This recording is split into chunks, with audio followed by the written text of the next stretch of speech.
और अब बात करेंगे कैब सर्विसेज की। आप ऑफिस जाते हैं, खास करके पीक आवर्स में अगर ऑफिस जाने के लिए आप उबर या ओला या कोई भी ऐप बेस्ड जो है कैब का इस्तेमाल करते हैं तो आपको आगे से इसके लिए ज्यादा पैसे देने होंगे। दरअसल सरकार की तरफ से ऐसा फैसला लिया गया है जिसका नुकसान जो है आपको भुगतना पड़ेगा, आपको अपने पॉकेट से ये ज्यादा कीमत चुकानी पड़ेगी। दरअसल केंद्र सरकार ने राइड हेलिंग कंपनियों को लेकर एक नई गाइडलाइन जारी कर दी है और इस गाइडलाइन में किराया वसूली की सीमा को बढ़ाने का ऐलान किया गया है, जिससे आपका सफर जो है वो महंगा हो जाएगा। ऐप बेस्ड कंपनीज के लिए सरकार की तरफ से फैसला लिया गया जिसमें पीक आवर्स में अब ज्यादा कंपनियां वसूल पाएंगी। बेस फेयर का सीधे डबल तक किराया पीक आवर्स में कंपनियां वसूल पाएंगी। अब तक ये सीमा सिर्फ 1.5 गुना थी, लेकिन अब इसे 2 गुना कर दिया गया है। यानी नॉर्मल रेट अगर कहीं जाने का 100 रुपए है तो पीक आवर्स में पहले कंपनियों को यह परमिशन थी, इजाजत थी कि कंपनियां 150 रुपए तक वसूल सकें, लेकिन अब यह सीमा सीधे डबल कर दी गई है। यानी ये कंपनियां अब सीधे 100 रुपए की जगह डबल 200 रुपए तक आपसे चार्ज कर सकेंगी।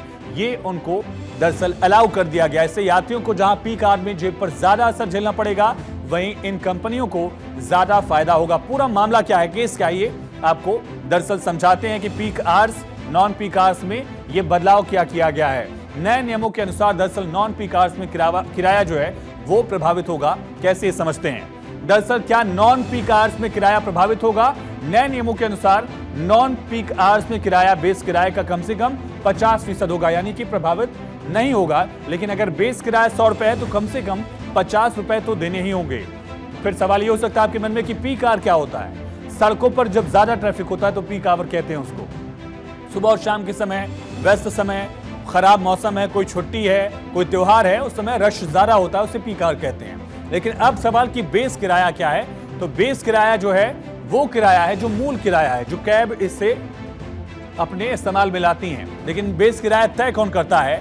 बेस किराया तय करने के लिए एक बहुत अहम है। ये किराया अलग अलग राज्यों की सरकारें जो हैं वो तय करती हैं। ड्राइवर राइड कैंसिल करता है, ड्राइवर स्वीकार करता है, तो इस पर असर क्या होगा? एक बदलाव ये भी है, बिना वजह राइड जो है वो कैंसिल नहीं कर पाएंगे। एक नियम तय किया गया है, लेकिन राइड कैंसिल करने पर 10% का जुर्माना भी लगेगा, जो अधिकतम 100 रुपए हो सकता है। यानी अगर 1000 की राइड है तो राइड कैंसिल करने पर 100 रुपए का जुर्माना भी लग सकता है। केंद्र सरकार की तरफ से गाइडलाइन जारी कर दी गई है। सभी राज्यों को भी सलाह दी गई है कि वो अगले 3 महीने में यानी सितंबर 2025 तक इन नए नियमों को लागू करें। इनके तहत ड्राइवर्स के लिए 5 लाख तक का बीमा कवर जो है वो भी अनिवार्य कर दिया गया है, ताकि उनकी सुरक्षा भी हो। कई कंपनियां जो है इसको लागू करेंगी, ज्यादा वसूलेंगे, पीक आवर्स के नाम पर ज्यादा चार्ज करेंगी।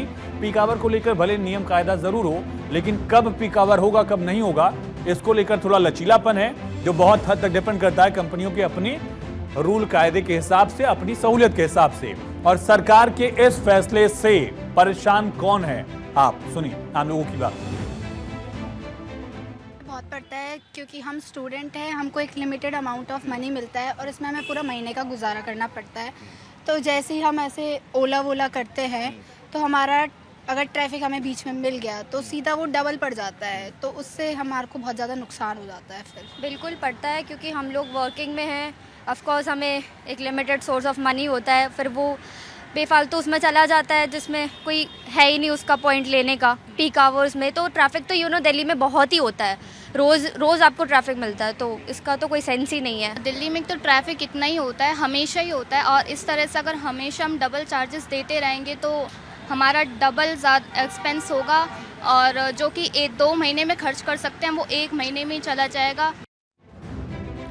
कैब सर्विसेज में बढ़ावा क्यों आया था? ये सुविधा सहूलियत लोगों के लिए अहम इस वजह से थी क्योंकि कई बार शिकायत थी कि जो ऑटो वाले हैं वो मीटर से नहीं चल रहे हैं, वो ज्यादा किराए की डिमांड कर रहे हैं, मीटर से ज्यादा पैसा मांग रहे हैं। इस वजह से कैब सर्विसेज को लोगों ने प्रेफर किया। लेकिन अब कैब सर्विसेज ही अपनी टर्म्स कंडीशन की वजह से लोगों की दिक्कतों को बढ़ा रही हैं। कैसे आर्थिक बोझ जो है वो बढ़ेगा, ये अब समझने की कोशिश करते हैं कि आपके पॉकेट पर इसका असर कैसे पड़ेगा। दरअसल पीक आवर्स में किराया 2 गुना हो जाने से जो लोग रोज सफर करते हैं, भाई ऑफिस तो रोज जाएंगे ही आप, अगर किसी को कॉलेज जाना है कैब से तो वो जाएगा ही, अब आपको उसके लिए 1.5 गुना की बजाय डबल किराया देना पड़ेगा। अगर सामान्य किराया 200 रुपए है तो पीक समय में किराया अब 400 रुपए तक कंपनियां कर सकती हैं। पहले ये सिर्फ 1.5 गुना था, यानी 300 रुपए तक हो सकता था। नॉन पीक समय में भी बेस किराए का 50% न्यूनतम चार्ज अनिवार्य है, यानी अगर किराया 100 रुपए है तो किसी भी समय भले डिमांड 0 हो तो उसकी कीमत जो है, किराया जो है वो 50 रुपए तो आपको करना ही होगा। नई व्यवस्था से सस्ती सवारी का विकल्प भी कम हो जाता है और रोजमर्रा के आवागमन तो प्रभावित होंगे, लेकिन अगर कोई इमरजेंसी में भी पीक आवर्स में कैब का यूज करता है तो वो उसके लिए और परेशानी का कारण बनेगी। इसके अलावा अब सार्वजनिक परिवहन पर दबाव होगा, किराया ज्यादा बढ़ जाएगा तो जो कैब से जाता था हो सकता है कि उस सिलसिले में वो 400 रुपए देने की बजाय वो 50 रुपए देकर मेट्रो का रुख करे, बसों का यूज करे। इससे फिर पहले से ही जहां भीड़ ज्यादा है मेट्रो में या बसेस में, वो और ज्यादा भीड़ जो है वो वहां लोगों को मिलेगी।